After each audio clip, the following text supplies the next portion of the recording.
Parole à notre évêque sur RCF Limousin, bonjour à toutes et à tous. Parole à Monseigneur Pierre-Antoine Bozo, que vous retrouvez comme chaque mois sur votre radio diocésaine pour aborder ensemble la vie de notre Église. Monseigneur Bozo, bonjour. Bonjour Paul. Monseigneur, à la demande du pape François, ce mois d'octobre est un mois missionnaire extraordinaire. Alors pouvez-vous nous dire pourquoi le pape a-t-il souhaité cela ?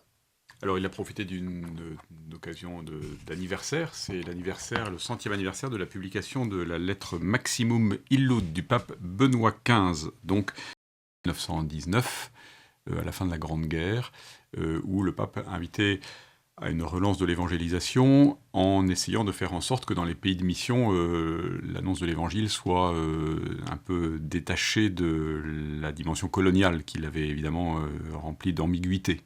Et donc le pape François était attentif à cette lettre de son prédécesseur il y a 100 ans, et comme il ne manque pas une occasion d'encourager l'Église à l'ardeur missionnaire, et, il profite de cette occasion, de ce 100e anniversaire de la lettre Maximum Illud, pour promouvoir ce mois missionnaire extraordinaire.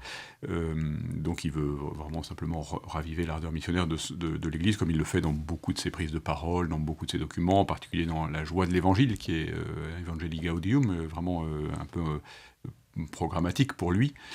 Voilà, donc relancer l'ardeur missionnaire de l'Église.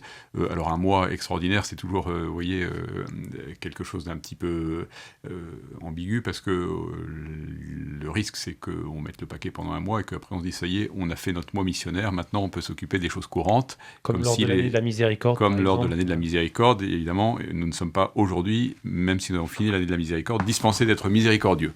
Et donc nous ne serons pas dispensés au mois de novembre de continuer d'être missionnaires. Voilà. Mais en tout cas, et je trouve ce qu'on voit dans notre diocèse naître montre bien que finalement, des petits sursauts comme ça, être un peu aiguillonné, ça fait du bien.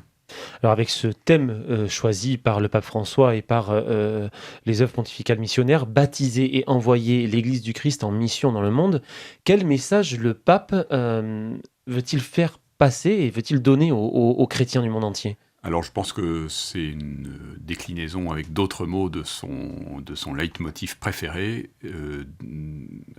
l'invitation à être des disciples missionnaires. Vous voyez, baptiser et envoyer, c'est une autre manière de dire disciples missionnaires. C'est-à-dire que c'est cette idée force, mais très, très simple et très belle, qu'on ne peut être missionnaire que si on est d'abord un disciple de Jésus. Donc on n'est pas des propagandistes, on n'est pas chargé de faire du chiffre et de remplir des statistiques ou de remplir des caisses.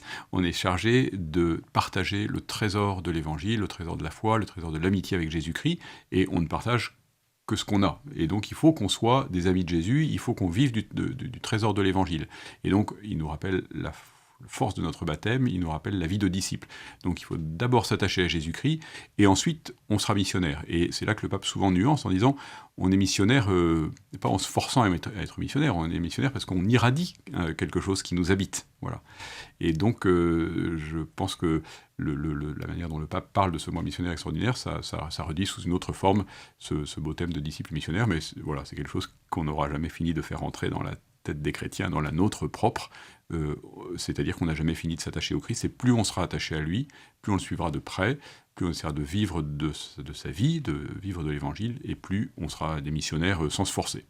Alors nous venons d'invoquer le pourquoi ce mois missionnaire extraordinaire. Maintenant, on va revenir sur notre église locale. Comment est-ce que vous avez prévu, envisagé avec votre conseil, avec le conseil presbytéral aussi, comment est-ce que ce mois missionnaire extraordinaire va-t-il se traduire dans notre diocèse de Limoges ? Alors dans le diocèse de Limoges, le vicaire général, le père Morin, a eu une idée toute simple, c'est que le mois missionnaire c'est 30 jours et que dans le diocèse il y a 30 paroisses. Et donc on a attribué symboliquement un jour à une paroisse. Et donc, chaque jour de ce mois d'octobre, c'est une paroisse qui est chargée de mettre en œuvre le mois missionnaire avec, évidemment, une grande liberté pour créer, imaginer, chercher de quelle manière.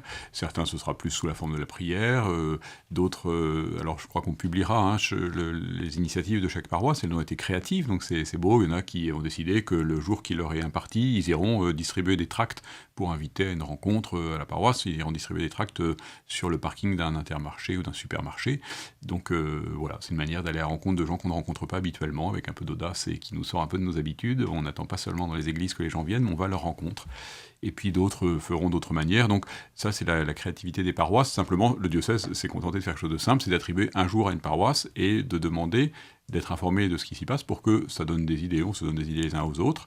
Et puis alors, pour faire le fil de tout ça, c'est un séminariste du diocèse qui a eu l'idée, on va faire circuler les reliques de Sainte Thérèse de l'Enfant Jésus, qui est la patronne des missions, une des patronnes des missions, avec Saint François Xavier. Moi, je suis très heureux, puisque vous savez que je suis un ami de Sainte Thérèse pour avoir grandi à son ombre en Normandie. Et donc, les carmélites de Limoges, très gentiment, vont nous prêter un reliquaire de Sainte Thérèse de l'Enfant Jésus, et il passera de paroisse en paroisse. Donc, chaque paroisse, le jour où elle est chargée de mettre en œuvre le mois missionnaire, aura les reliques et priera auprès d'elle, et puis ensuite les transmettra à la paroisse d'à côté. Et vous, en tant qu'évêque, la mission, vous la vivez au quotidien, mais concrètement, est-ce que vous avez quelque chose de plus, si je puis dire, de prévu pendant Alors c'est un mois où je suis pas mal pris par ailleurs, malheureusement, donc il y a une retraite des évêques à Ancalca, il y a une retraite des prêtres du diocèse à Lourdes, donc je prierai beaucoup pour ce mois missionnaire extraordinaire, en communion avec ce qui se passe dans le diocèse. J'essaierai d'aller participer à l'une ou l'autre des propositions, et puis je clôturerai au Carmel le 31 octobre, une célébration, un temps de prière dont la forme reste à préciser, autour des reliques de Sainte Thérèse. Alors vous avez déjà un peu répondu à cette question qui vient maintenant, mais à l'issue de ce mois missionnaire extraordinaire, qu'est-ce qui va ou qu'est-ce qui doit changer dans notre façon à nous, diocésains et chrétiens en général, d'aborder cette mission ? Alors je pense que plus on est missionnaire, plus on grandit dans la foi. C'est-à-dire c'est vraiment un cercle vertueux. Et donc ce qu'on espère, c'est qu'en étant un peu stimulé pour une expérience missionnaire, les gens vont prendre le goût à la mission. Et finalement, on sort un peu de notre zone de confort, comme on dit aujourd'hui, mais en fait, en faisant ça, on y prend goût. Voilà. Donc l'idée, c'est que ce qui était extraordinaire passe dans l'ordinaire de la vie des chrétiens et qu'on se dise, tiens, qu'est-ce qu'on pourrait faire pour être plus missionnaire et que ça devienne quelque chose de plus habituel. Alors avant notre petite pause... Peut-être simplement, je voudrais dire, parce que je trouve que c'est intéressant, avec le conseil épiscopal, et puis Eric et Cécile Talon qui sont responsables de l'équipe d'éveil synodal, nous irons passer le dernier week-end de septembre à un congrès organisé à Paris qui s'appelle le congrès Mission, qui essaie de centraliser, de mettre en valeur et de faire débattre, etc., toutes les initiatives missionnaires en France. Actuellement, il y a plein de choses qui jaillissent et c'est intéressant d'aller prendre des idées, voir ce qui se fait, les échecs, les succès, non pas pour chercher des recettes miracles, mais pour se stimuler les uns les autres. Voilà, donc c'est une manière pour nous aussi peut-être d'alimenter ensuite la vie missionnaire du diocèse. Et d'ailleurs, pour ce congrès mission, nous aurons, en plus de vous et de cette équipe, un envoyé spécial en la personne de Jean Marcelin, qui est le nouveau chargé de communication, qui y sera et qui participera et qui pourra peut-être mettre des petites choses sur notre page Facebook notamment.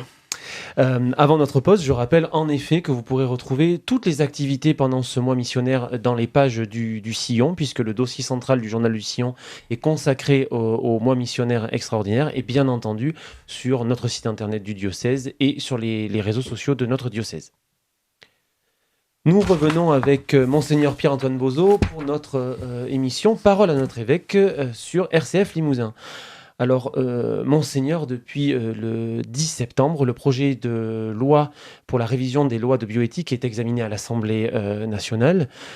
Pour commencer, en tant qu'évêque et membre du groupe de travail sur la bioéthique à la Conférence des évêques de France, est-ce que vous pouvez un peu réexpliquer à nos auditeurs ce qu'est la bioéthique ?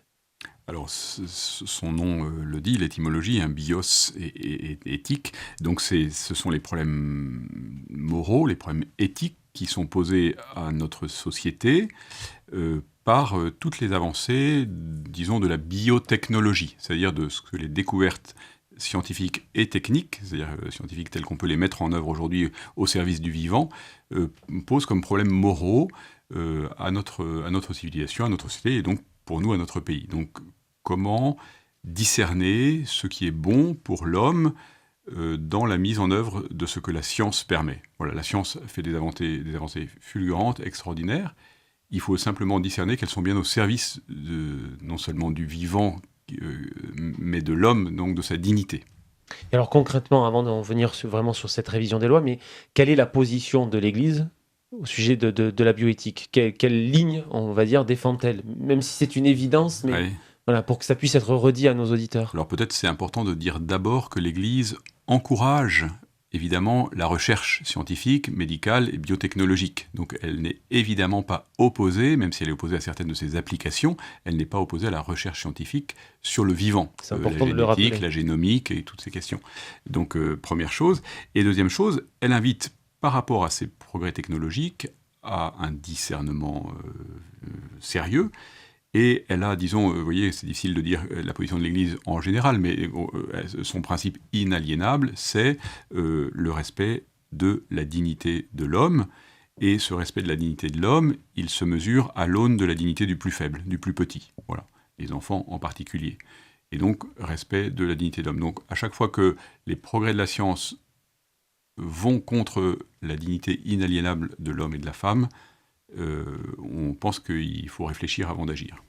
Il y a une quinzaine de jours, donc le 16 septembre, au Collège des Bernardins à Paris, la Conférence des évêques de France a voulu justement, avant l'ouverture de, de- de tous ces débats à l'Assemblée nationale, a voulu un peu faire une soirée pour justement donner ses positions en présence de Monseigneur Aupetit, l'archevêque de Paris, et médecin, de Monseigneur Pierre Dornelas, archevêque de Rennes, qui est responsable du groupe de travail justement de bioéthique, du président de la Conférence des évêques de France. Pourquoi est-ce qu'il était important à ce moment-là que l'Église de France prenne la parole? Alors, elle a pris beaucoup la parole, c'est-à-dire que nous sommes intervenus beaucoup en amont. L'Église a été, comme institution, hein, l'Église catholique a été auditionnée par le Conseil d'État, par le Comité consultatif national d'éthique, par la commission parlementaire de l'Assemblée, hein, chargée de préparer ce projet de loi, enfin de l'amender.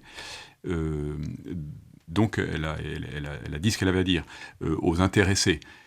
Maintenant, il fallait aussi que publiquement, elle dise son inquiétude. Elle l'a dit dans des commissions de gens experts qui l'ont écouté pas seulement poliment, c'est-à-dire que je pense qu'ils l'ont écouté avec intérêt, mais comme nous avons un peu l'impression que, au fond, dans tout ce que nous disons, pas grand-chose n'est pris en compte, et puis que dans tout ce qui est ressorti de la grande consultation autour des états généraux de la bioéthique, pas grand-chose non plus n'a été pris en compte. Il fallait que peut-être encore une fois les évêques redisent leur inquiétude au sujet de certaines évolutions prévues. Et donc ils l'ont fait sous cette forme un peu originale de rassembler donc 3 évêques, le président de la conférence des évêques ex officio, Monseigneur Dornelas, président du groupe de travail autour de la révision des lois bioéthiques auquel j'ai l'honneur d'appartenir, et puis Monseigneur Aupetit qui, comme archevêque de Paris, a une voix dans la conférence des évêques particulière, et puis en effet qui est médecin, donc assez intéressé à tous ces sujets. Et puis il y avait également un couple d'avocats, et puis une théologienne, voilà, donc un public un peu différent, qui ont pu dire les motifs à la fois d'inquiétude, mais d'espérance aussi, parce qu'il n'y a pas que des motifs d'inquiétude, autour de cette révision des lois bioéthiques. Donc c'est une autre manière de prendre la parole à travers, dans ce lieu symptomatique des Bernardins, vous voyez, qui est un lieu vraiment de dialogue de l'Église avec la société civile, le monde de la culture, et le monde aussi politique et le monde médical. Et puis c'était le lieu dans lequel le président Macron avait été invité, et avait invité les chrétiens, les catholiques, à prendre la parole et à dire ce qu'ils avaient à dire.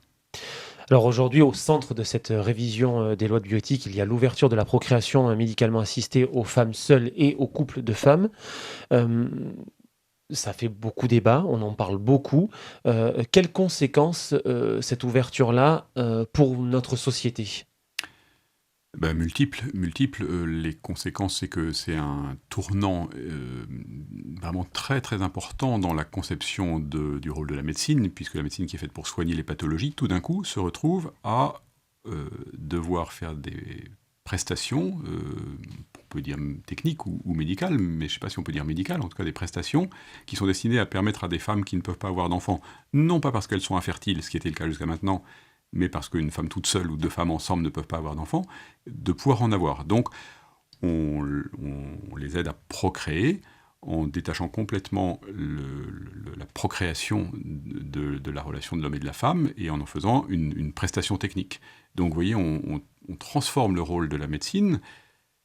Cela devrait être pris en charge si la loi aboutit par remboursé par la sécurité sociale. Donc ça veut dire que les impôts, nos impôts, dans une situation où nous avons déjà du mal à honorer la demande pour soigner les plus pauvres et garantir la solidarité nationale vis-à-vis du soin, on va permettre à des gens qui ont un désir qu'on prend pas, vous voyez, qu'on prend au sérieux, le désir d'enfant d'une femme seule et d'une femme. Rappelé lors de la soirée du voilà, 16 septembre. On comprend le désir d'enfant, mais la société et la solidarité nationale ne sont pas destinées à prendre en charge tous les désirs individuels dont on peut contester la légitimité, mais qui sont des vrais désirs, qui ne sont pas des caprices. Vous voyez, nous les prenons au sérieux. Mais est-ce que c'est la mission de la médecine et la mission de la sécurité sociale d'organiser cela? Et puis alors après, vous voyez, c'est évidemment des tas de questions concernant la transformation du rapport à la vie, vous voyez, qui devient une technique de procréation hors du corps humain en partie. Et puis, évidemment, il y a toute la question énorme qui se pose et sur laquelle nous alertons énormément, c'est la question du bien des enfants. Donc, cette loi, si elle est votée, voudra dire que la loi institutionnalise l'absence de père. Mmh. Et là-dessus, on a des débats. Alors, M. Touraine, en particulier, le député Touraine, professeur de médecine, explique, qui est un grand défenseur de ce projet de loi, explique que rien ne montre que l'absence du père dans les études qui ont été faites nuirait aux enfants. Et là-dessus, il est très contesté d'abord par le CCNE qui dit qu'il n'y a pas d'études fiables en la matière et par pas mal de psychologues, psychiatres, pédopsychiatres qui montrent qu'il n'y a aucune étude fiable vraiment et qu'on ne sait pas, on ne peut pas dire aujourd'hui que l'absence de père serait sans effet sur la vie des enfants. Moi, je pense profondément que la différence sexuelle qui permet la transmission de la vie a aussi quelque chose à dire dans l'éducation des enfants. Et que donc en priver un enfant, sous prétexte de permettre l'égalité entre les couples hétérosexuels et les couples homosexuels, c'est discriminer entre les enfants ceux qui auront la chance d'avoir un père et ceux qui n'auront pas la chance d'en avoir. Alors après, évidemment, l'argument massu, c'est de dire mais il y a des pères qui sont des mauvais pères et il y a des enfants qui sont dans des couples seuls parce que les parents ont divorcé. Mais autre chose, et c'est une situation de difficulté, autre chose est de l'institutionnaliser par la loi et d'en faire, au principe, quelque chose pour l'enfant qui, à notre avis, vraiment est une nuisance pour l'enfant et surtout le priver d'un élément déterminant pour sa croissance. Alors finalement, une dernière question, Monseigneur, comment est-ce que nous, chrétiens, pouvons nous faire pour faire entendre nos voix au moment de ce sujet et prendre part à ce débat qui, malgré tout, divise quand même grandement notre pays. Oui, alors ce dont on s'aperçoit par rapport aux évêques en particulier, c'est que, vous voyez, sur la procréation, on a publié un texte que les évêques de France ont signé à l'unanimité. Cette unanimité, on ne l'avait pas de la même manière au moment de la question de la loi autour du mariage pour tous, vous voyez. Donc, en tout cas, je pense qu'il y a chez les catholiques quand même un avis très, très majoritaire pour ça. Alors, ensuite, comment l'exprimer ? Il y a beaucoup de moyens possibles. Nous, les évêques, nous avons pris notre part par des écrits, par les auditions dans les commissions qu'on a indiquées, et puis par la dimension institutionnelle de prise de parole de l'Église. Ensuite, les catholiques, ils peuvent s'exprimer en participant à des associations, en écrivant à leurs députés, en écrivant à qui ils veulent, en signant des pétitions, en manifestant. Enfin, il y a pas mal de moyens proposés. Je pense que, vous voyez, les catholiques, comme baptisés, leur mission première, c'est vraiment d'être engagés dans la société, dans le monde, pour le transformer de l'intérieur et à la lumière de l'Évangile. Et donc, c'est à eux de décider ce qui est bon. Il n'y a pas un moyen, vous voyez, cette fameuse manifestation du 6 octobre. Certains trouvent, à partir du moment où ce sont des moyens légaux, légitimes, pacifiques, respectueux des autres et de la lumière évangélique, eh bien, rien n'empêche d'utiliser ce moyen de la manifestation. Il y en a d'autres qui correspondent davantage à chacun. Voilà. Mais en tout cas, je pense que c'est important. C'est la prière aussi, bien sûr. C'est une autre manière de porter cela. On peut prier. Saint Paul invite beaucoup, c'est dans sa lettre à Timothée, à prier pour les responsables politiques. Eh bien, c'est aussi une autre manière d'agir. Donc, il y a beaucoup de moyens d'action, et j'invite vraiment les catholiques du diocèse à essayer d'être sensibilisés à cette question et à se manifester par tous les moyens qui leur seront sembleront opportuns. Merci Monseigneur pour ce temps passé avec vous. Cette émission sera rediffusée ce samedi 5 octobre à 17h. Vous pouvez également la retrouver en vidéo sur le site internet du diocèse et sur notre page Facebook. Monseigneur, on se retrouvera maintenant le mois prochain. Alors pas tout à fait le mois prochain puisque ce sera le 30 octobre. Ça va revenir vite. Merci à tous pour votre écoute, chers auditeurs, et je vous souhaite une très bonne soirée. Merci Paul.